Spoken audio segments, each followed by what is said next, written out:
सभी को ज्ञात होगा कि इस वर्ष नवीन संसद भवन में जब उद्घाटन समारोह हो रहा था तो उस नई संसद में जैन धर्म का इतिहास रचने वाली और जैन धर्म की प्रस्तुति देने वाली डॉक्टर इंदु जैन आचार्य श्री का आशीर्वाद लेने के लिए पधारी हैं। आप सभी करतल ध्वनि से उनका स्वागत करें।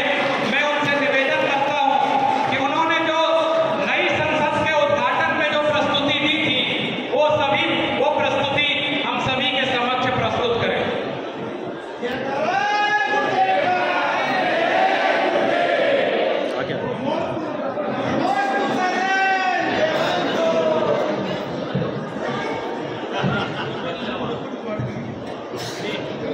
बगल से आओ, इधर बगल से आगे। ए इंदु आगे आगे।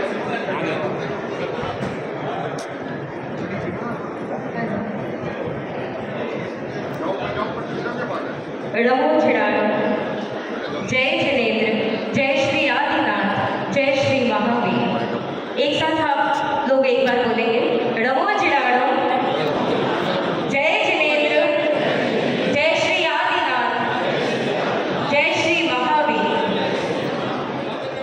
वर्षों से हम खोज रहे थे, अब तक इतने सूत्र मिले हैं। जहाँ आपके चरण पड़े हैं वहाँ भूमि पर तीर्थ खिले हैं।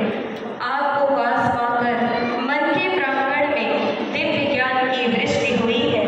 जहाँ आपकी दृष्टि गई है वहाँ पुण्यमय सृष्टि हुई है, वहाँ पुण्यमय सृष्टि हुई है।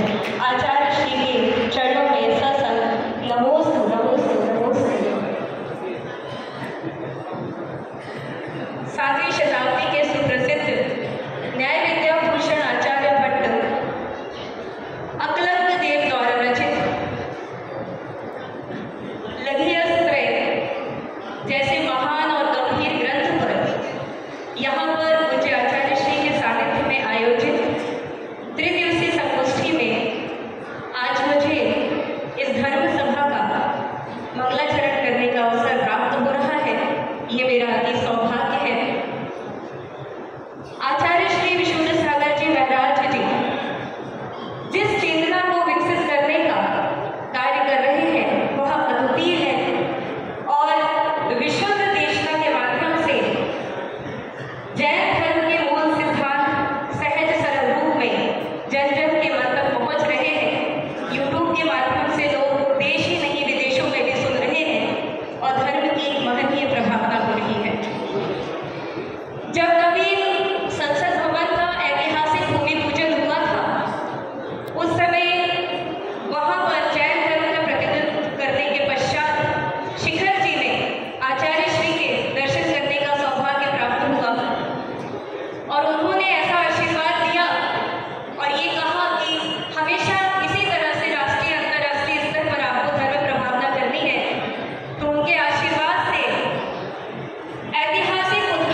प्रवचन मंगलाचरण गाथा, प्राकृत गाथा और उसके पश्चात महावीराष्टक स्तोत्र।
इस बिटिया का दैनंदिन अभ्युत्थान हो, इसी मंगल भावना से हमारी जैन समाज इनका सम्मान करे और शकरपुर से बस लेकर जो समाज आई है श्री अनिल कुमार जी हाटी में आकर श्रीफल समर्पित करें।